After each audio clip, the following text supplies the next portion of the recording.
मुरादाबाद में एसपी प्रत्याशी हाजी रिजवान के खिलाफ मुकदमा दर्ज हुआ है। उनके ऊपर सरकारी काम में बाधा डालने, रोड जाम करने, सब इंस्पेक्टर से बदतमीजी करने और सरकार को बदनाम करने का आरोप है। कुंदरकी विधानसभा उपचुनाव में एसपी प्रत्याशी हाजी रिजवान और उनके बेटे समेत 10 से 15 अज्ञात के खिलाफ एफआईआर हुई है।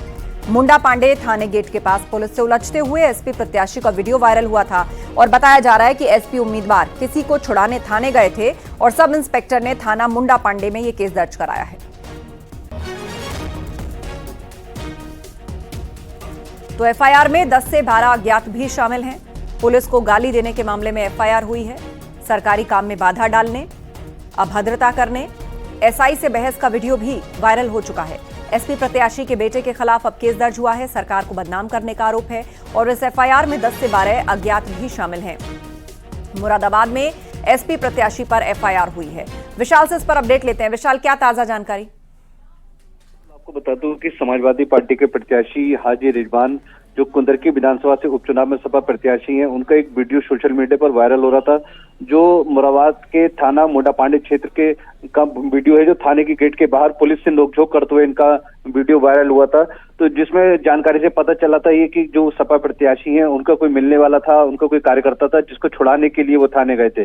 तो उसी को लेकर के इनसे पुलिस की बहस हुई थी, जिसमें अब जो थे हाजी रिजवान, उनके बेटे सहित 10 से 15 अज्ञात लोगों पर मुकदमा दर्ज हुआ है, जिसमें सरकारी काम में बाधा डालने पर के आरोप लगे हैं, साथ ही सड़क जाम करने और सब इंस्पेक्टर जो था उससे बदतमीजी करने का आरोप लगा है, साथ ही सरकार को बदनाम करने का। तो इन सभी गंभीर आरोपों में इनके ऊपर मुकदमा दर्ज हुआ है। तो उसी को लेकर के जैसे थाना मुंडा पांडे क्षेत्र का ये मामला है। बिल्कुल, आप नजर बनाए रखिए। जानकारी के लिए शुक्रिया आपका।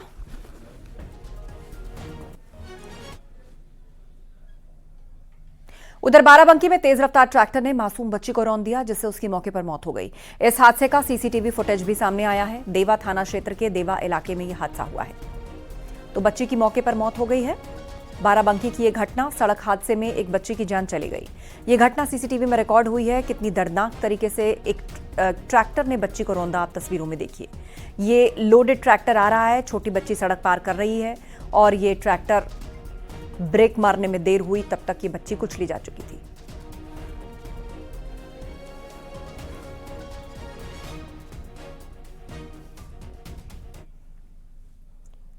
यूपी में बीजेपी और एसपी के बीच पोस्टर वॉर जारी है। इसी क्रम में लखनऊ में समाजवादी पार्टी कार्यालय के बाहर नया पोस्टर लगाया गया है। बटेंगे तो कटेंगे के जवाब में एसपी नेता ने पार्टी ऑफिस के बाहर पोस्टर लगाया, जिसमें लिखा है, तुम बटने कटने का राग लिखो, हम तारीख का हिसाब लिखेंगे। सपा के नेता मोहम्मद इखलाक ने पार्टी दफ्तर के बाहर यह पोस्टर लगवाया है।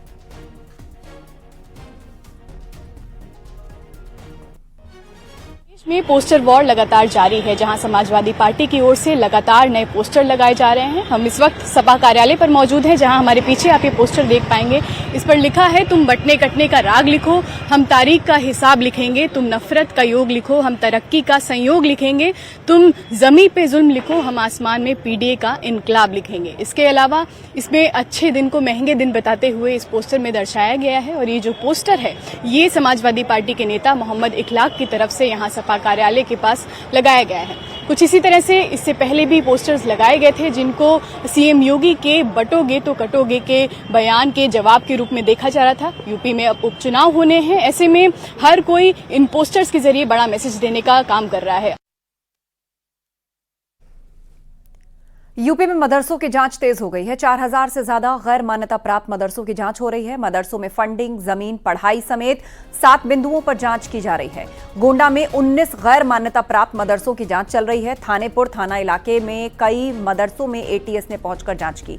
286 मकतब भी एटीएस टीम के निशाने पर हैं। सीएम योगी के निर्देश पर प्रदेश के कई जिलों में जांच हो रही है।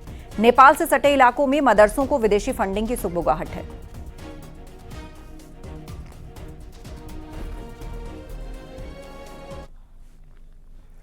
दिल्ली में पूर्व सीजेआई चंद्रचूड़ ने अपने विदाई समारोह में ट्रोलिंग के मुद्दे पर एक शायरी सुनाई। इस मौके पर पूर्व सीजेआई चंद्रचूड़ ने कहा, मुखालिफत से मेरी शख्सियत संवरती है, मैं दुश्मनों का बड़ा एहतराम करता हूं। आपको बता दें, कल दिल्ली में पूर्व सीजेआई चंद्रचूड़ का विदाई समारोह था।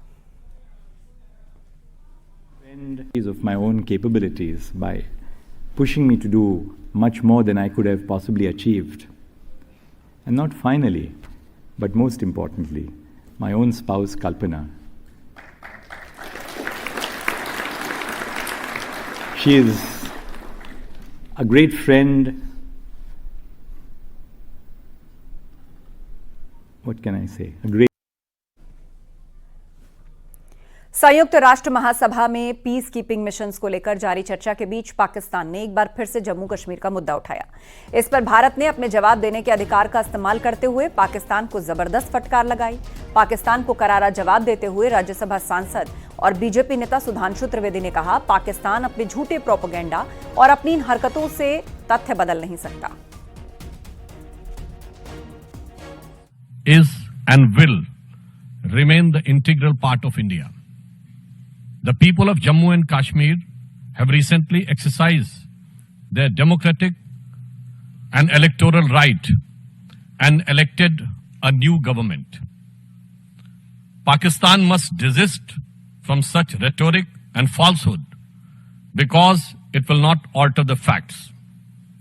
Out of respect for august members of this forum, India will refrain from responding any further attempts by Pakistan to abuse the UN procedures. प्रधानमंत्री नरेंद्र मोदी ने दिग्गज उद्योगपति रतन टाटा के निधन के करीब एक महीने बाद एक आर्टिकल लिखा है। इसमें उन्होंने रतन टाटा को कई तरह से याद किया। इस लेख में पीएम मोदी ने लिखा है कि उनकी कमी भारत समेत पूरी दुनिया में महसूस की जा रही है। वो युवाओं के लिए प्रेरणा थे। पीएम मोदी ने अपने आर्टिकल में लिखा कि रतन टाटा को हमें छोड़े एक महीना हो चुका है। शहरों और कस्बों से लेकर गांवों तक हर सामाजिक वर्ग में उनकी अनुपस्थिति को गहराई से महसूस किया जा रहा है। अनुभवी उद्योगपतियों, नए उद्यमियों और मेहनतकश पेशेवरों को उनकी कमी खल रही है। पर्यावरण के प्रति संवेदनशील और परोपकार के प्रति समर्पित लोग भी उतने ही दुखी हैं। उनकी अनुपस्थिति न केवल भारत बल्कि दुनिया भर में महसूस की जा रही है।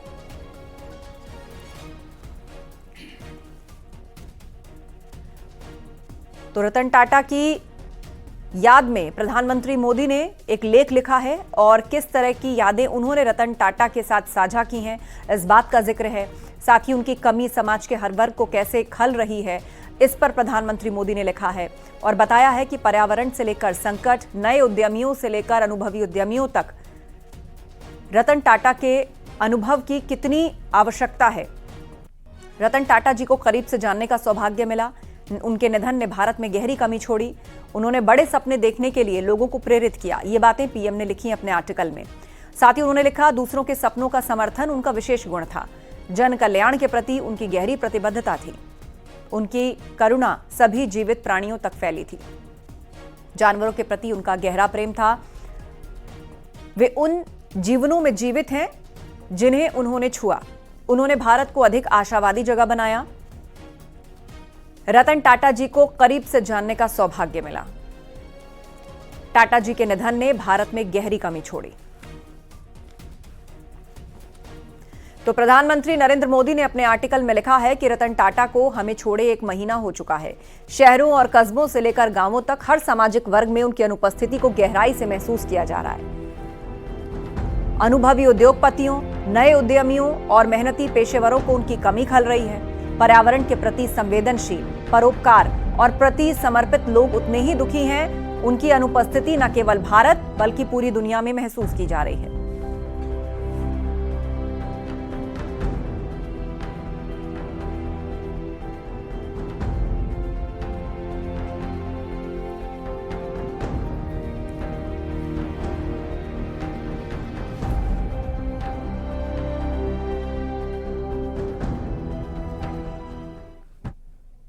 खबरों में आगे बढ़ते हैं। लखनऊ में सीएम योगी ने आकांक्षा हाट का उद्घाटन किया। महिला सशक्तिकरण को लेकर यह हाट लगाया गया है। इसके अलावा सीएम योगी ने इलेक्ट्रिक बसों को हरी झंडी दिखाई। सीएम योगी ने यूपी की पहली डबल डेकर ईवी बस को रवाना किया।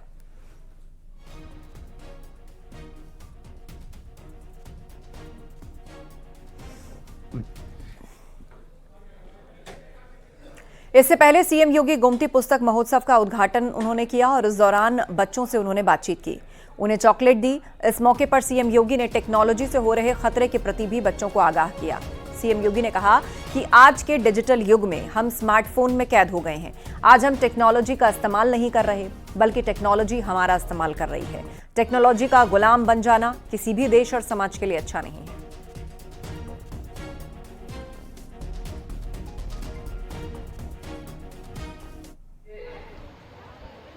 ये पुस्तक मेला है।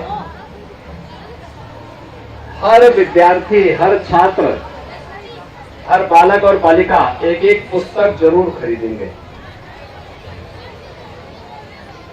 पुस्तक का अधिक से अधिक अध्ययन करना, उसको पढ़ना। हमारे यहाँ श्रवण, मनन और निधिध्यासन की एक परंपरा रही है, यानी सुनना, फिर उसका मनन करना और फिर उसका जो अच्छा है उसको अपने जीवन में आचरित भी करना।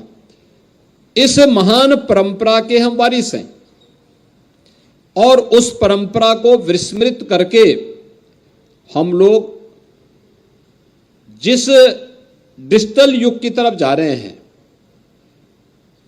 टेक्नोलॉजी का उपयोग हम करें, ये अच्छी बात है, लेकिन टेक्नोलॉजी हमारा इस्तेमाल करने लग जाए और हम टेक्नोलॉजी के दास बन जाएं, यह किसी भी देश और समाज के लिए अच्छा नहीं है।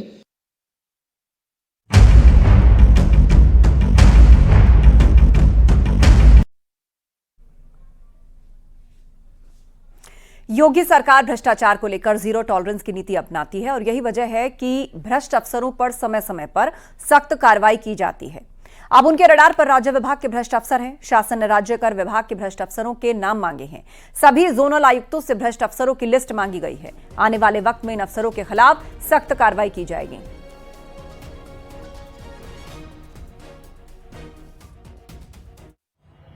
जीरो टॉलरेंस की नीति पर चल रही योगी सरकार लगातार भ्रष्टाचारी अफसरों पर कार्रवाइयां करती आ रही है। इसको लेकर अब शासन ने राज्य कर विभाग के तमाम भ्रष्टाचारी अफसरों की सूची मांगी है। सभी जोनल अफसरों से सूची मांगी गई है, उसके मानक तय किए गए हैं कि किसने कितना राज्य कर वसूला है। इसके अलावा तमाम बिंदु उसमें दिए हुए हैं। तो ऐसी सूची अब तैयार की जा रही है। शासन के इस आदेश से राज्य कर विभाग के भ्रष्टाचारी अफसरों में हड़कंप भी मचा हुआ है। जाहिर सी बात है कि राज्य कर विभाग के अब जो भी अफसर हैं जो भ्रष्टाचार में संलिप्त हैं, जल्द ही उनके नामों का खुलासा होगा और उन पर ताबड़तोड़ कार्रवाइयां होंगी। बीजेपी नेता मुख्तार अब्बास नकवी ने पीएम मोदी के एक हैं तो सेफ हैं वाले बयान का समर्थन किया। उन्होंने कहा कि ये सारी दुनिया की सच्चाई है और इसको स्वीकार करना ही होगा। उन्होंने आरोप लगाया कि कांग्रेस ने दशकों तक इस देश को बांट कर रखा। उन्होंने कहा कांग्रेस जब तक परिवारवाद से बाहर नहीं निकलेगा उसका कुछ नहीं होना। एएमयू मामले पर उन्होंने कहा कि समावेशी शिक्षा का गढ़ सांप्रदायिक शत्रुता का गड्ढा बन गया है। सर, पहले मुख्यमंत्री योगी आदित्यनाथ ने कहा कि बटेंगे तो कटेंगे, उसके बाद अब प्रधानमंत्री ने कहा है कि एक हैं तो सेफ हैं। देखिए, जो मोदी जी ने कहा है एक है तो सेफ है, ये किसी भी देश की जो है वो हकीकत है, जरूरत है। और हमारे देश को जिस बेदर्दी और बेशर्मी के साथ दशकों कुछ पार्टियों ने, विशेष तौर से कांग्रेस और उससे जुड़ी हुई पार्टियों ने जिस तरह से समाज को बांटने का काम किया, समाज को में बिखराव और टकराव की षड्यंत्र और साजिशें की और विदेशी आक्रमणकारियों से लेकर के अंग्रेजों तक की विरासत को आगे बढ़ाया, डिवाइड एंड रूल के रास्ते पे देश को ले जाने की कोशिश की। उस अगर मद्देनजर देखेंगे तो जो मोदी जी ने कहा और साथ ही साथ जो योगी जी ने कहा वो हकीकत है। लेकिन सर, कांग्रेस हो या समाजवादी पार्टी हो, अखिलेश यादव, प्रियंका गांधी, सब लोग तो ये कह रहे हैं कि आप यह भय का माहौल तैयार करना चाहती है बीजेपी चुनाव को लेकर। कांग्रेस पार्टी जब तक पप्पू के चोचले और परिवार के घोंसले से बाहर नहीं निकलेगी, जब तक फैमिली फोटो फ्रेम से फ्री नहीं होगी, तब तक वो इस देश की जमीन की हकीकत को न समझ पाएगी और न उसको जो है स्वीकार कर पाएगी। सर, इसके अलावा अगर बात करें अलीगढ़ मुस्लिम यूनिवर्सिटी की, तो सुप्रीम कोर्ट का एक फैसला आया, उसके बाद में अभी ये जो दूसरी बेंच है इसके पूरे मामले की सुनवाई करेगी, लेकिन कहीं ना कहीं इस पूरे मामले पर भी राजनीति तेज हो गई है। देखिए, समावेशी शिक्षा के गढ़ को सांप्रदायिक शत्रुता के गड्ढे से भी बचाने की जरूरत है। एक बेहतरीन जो है वो शिक्षा का गढ़ है, बेहतरीन शिक्षा का केंद्र है और जिसने कि बहुत शानदार उपलब्धियां भी की हैं, लेकिन इस दौरान जो समावेशी शिक्षा का गढ़ है वो सांप्रदायिक शत्रुता के गड्ढे में कहीं ना कहीं फंसता हुआ दिखाई पड़ता है। उत्तराखंड 24वीं वर्षगांठ मना रहा है। इस दौरान ग्रीष्मकालीन राजधानी गैरसैंण में कार्यक्रमों का आयोजन हो रहा है। इसमें शामिल होने के लिए सीएम पुष्कर सिंह धामी पहुंचे हैं और वो संबोधित कर रहे हैं। जो काम है, जो संकल्प है, वो रखे हैं। कुल मिलाकर 9 काम, 5 राज्यवासियों के लिए और 4 राज्य के बाहर से आने वाले हमारे तीर्थयात्री, श्रद्धालु, पर्यटन के क्षेत्र में काम करने वालों के लिए संदेश दिया है। मैं आदरणीय प्रधानमंत्री जी का भी धन्यवाद करता हूं भाइयों बहनों। और आज के इस अवसर पर आप सबको पता है, पिछले दिनों अल्मोड़ा जनपद के मरचूला में एक बहुत दुखद घटना घटित हुई, जिसमें हमारे बीच के 36 लोग हमारे बीच से दिवंगत हो गए। मैं उन सभी को आज राज्य स्थापना दिवस पर अपनी श्रद्धांजलि अर्पित करता हूं और जो घायल हुए हैं उनके लिए बाबा केदार से, भगवान बद्री विशाल से प्रार्थना करता हूं कि वो जल्द स्वस्थ हों, शीघ्र अपने काम पर लौटे, अपने घरों को लौटे। भाइयों बहनों, आज इस अवसर पर मैं राज्य निर्माण में अपना सर्वस्व निछावर करने वाले हमारे अमर बलिदानियों को, राज्य आंदोलनकारियों को और हमारी मातृशक्ति को, जिन्होंने इस राज्य आंदोलन में बढ़ चढ़कर भाग लिया, हम भूल नहीं सकते खटीमा के गोलीकांड को, हम भूल नहीं सकते मसूरी के गोलीकांड को, हम भूल नहीं सकते 2 अक्टूबर 1994 को हुए रामपुर तिराहा कांड को मुजफ्फरनगर में। मैं उन सभी मातृशक्ति को नमन करता हूं। मैं इस अवसर पर हमारे देश के पूर्व प्रधानमंत्री, भारत रत्न स्वर्गीय श्रद्धेय अटल बिहारी वाजपेयी जी को भी नमन करता हूं, जिनके प्रधानमंत्री रहते हुए हम सबको उत्तराखंड राज्य प्राप्त हुआ। और अटल जी ने उत्तराखंड गठन करने के साथ ही हमारे प्रदेश को अपने पैरों पर खड़ा होने लायक बनाने के उद्देश्य से उस समय 10 वर्षों का औद्योगिक पैकेज भी हमको दिया था और औद्योगिक विकास की नींव रखी थी। हम सभी के लिए हर्ष का विषय है कि स्वर्गीय अटल बिहारी वाजपेयी जी द्वारा निर्मित हमारा ये राज्य आज हमारे देश के यशस्वी प्रधानमंत्री श्री नरेंद्र मोदी जी के नेतृत्व में देश का अग्रणी राज्य बनने की दिशा में आगे बढ़ रहा है। भाइयों बहनों, हम सभी जानते हैं कि हमारे प्रधानमंत्री जी ने यही बाबा केदार के धाम से, श्री केदार धाम से ये उद्घोष किया था कि 21वीं सदी का तीसरा दशक उत्तराखंड का दशक होगा। उसी ब्रह्म वाक्य को कमाल है कि आज हमारे प्रधानमंत्री जी के मार्गदर्शन एवं सहयोग से आज हमारा प्रदेश, चाहे वो शिक्षा का क्षेत्र हो, स्वास्थ्य का क्षेत्र हो, कनेक्टिविटी का क्षेत्र हो, पेयजल सहित सभी क्षेत्रों में आज हमारा इंफ्रास्ट्रक्चर मजबूत हो रहा है। अभी भाई अनिल नौटियाल जी बोल रहे थे कि गैरसैंण में पेयजल की योजना हो, चाहे सड़कों की बात हो, चाहे विद्यालयों की बात हो या अस्पतालों की बात हो, तेजी से उस दिशा में आज काम हो रहा है।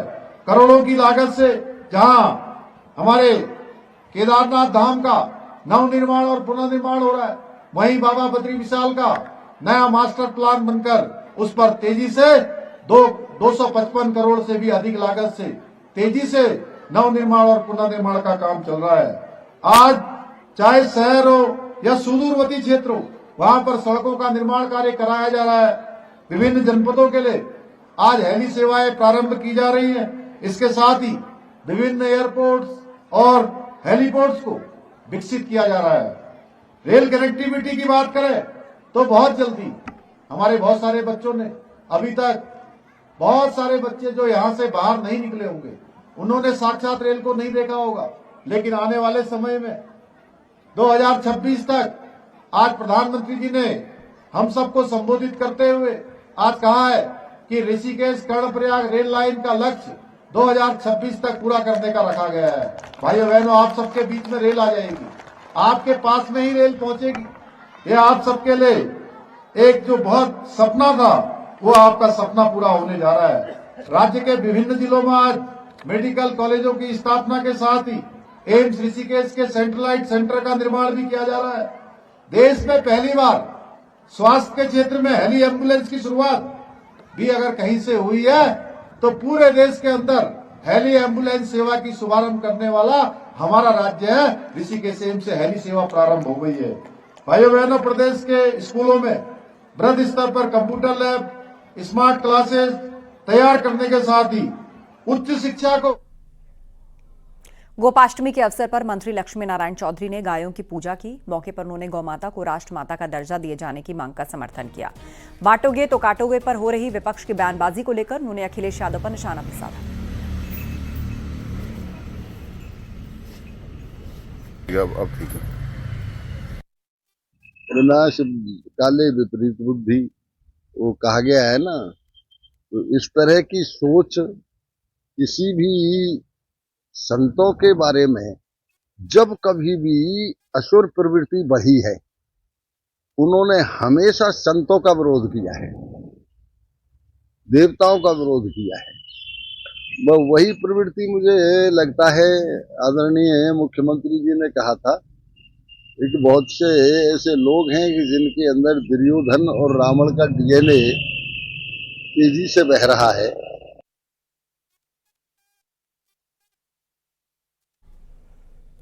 कौशाम्बी में पुरानी रंजिश में एक महिला पर जानलेवा हमला हुआ। आरोपियों ने घर में घुसकर महिला को गोली मार दी। बचाव में आई महिला के 2 बेटों पर चाकू से हमला किया गया।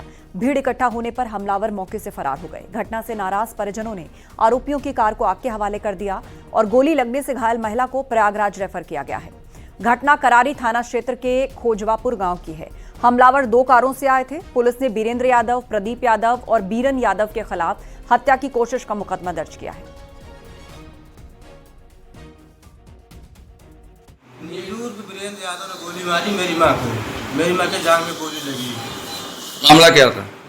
मामला सर वो डेली फोन लगाई, गाली कुत्ता में धमकी देता था। सर हम डेली कमाने खाने वाले आदमी, उससे कोई मतलब नहीं। अचानक आज मैं अपने भदोही में काम करता हूँ, वहाँ से मैं घर आया, अचानक वो मेरे घर पे आ गया, मारपीट हो रही थी। मेरी माँ को गोली मार के भाग रहा। सर मैं पकड़ने की कोशिश की, मेरे हाथ में चाकू मार के भाग गया सर। नोएडा में टोल प्लाजा पर मारपीट और तोड़फोड़ के मामले में पुलिस ने केस दर्ज किया है। 3 नामजद 2 अज्ञात के खिलाफ दनकौर थाने में केस दर्ज हुआ। थार सवार लड़कों पर टोल बैरियर तोड़ने और मारपीट करने का आरोप है। केस दर्ज होने के बाद पुलिस ने एक आरोपी को गिरफ्तार किया है। थार गाड़ी को भी पुलिस ने जब्त कर लिया है। पुलिस का दावा है कि जल्द ही बाकी आरोपियों को भी गिरफ्तार कर लिया जाएगा।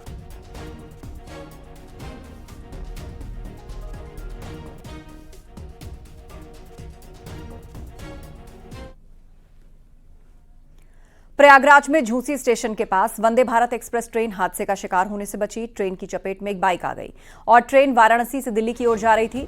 बताया जा रहा है कि झूसी स्टेशन के पास बंधवा ताहिरपुर रेलवे अंडरपास के ऊपर कुछ लोग रेलवे ट्रैक पार कर रहे थे। इस बीच ट्रेन आने के चलते घबराकर लड़कों ने अपनी बाइक ट्रैक पर छोड़ दी और भाग निकले। इसके चलते बाइक काफी दूर तक ट्रेन के साथ घिसटती चली गई। वो तो गनीमत रही कि ट्रेन डीरेल नहीं हुई। लोको पायलट ने इमरजेंसी ब्रेक लगाकर ट्रेन को रोक दिया और इसकी सूचना पर रेलवे के अधिकारी और आरपीएफ की टीम मौके पर पहुंची और जांच के बाद ट्रेन को आगे रवाना किया।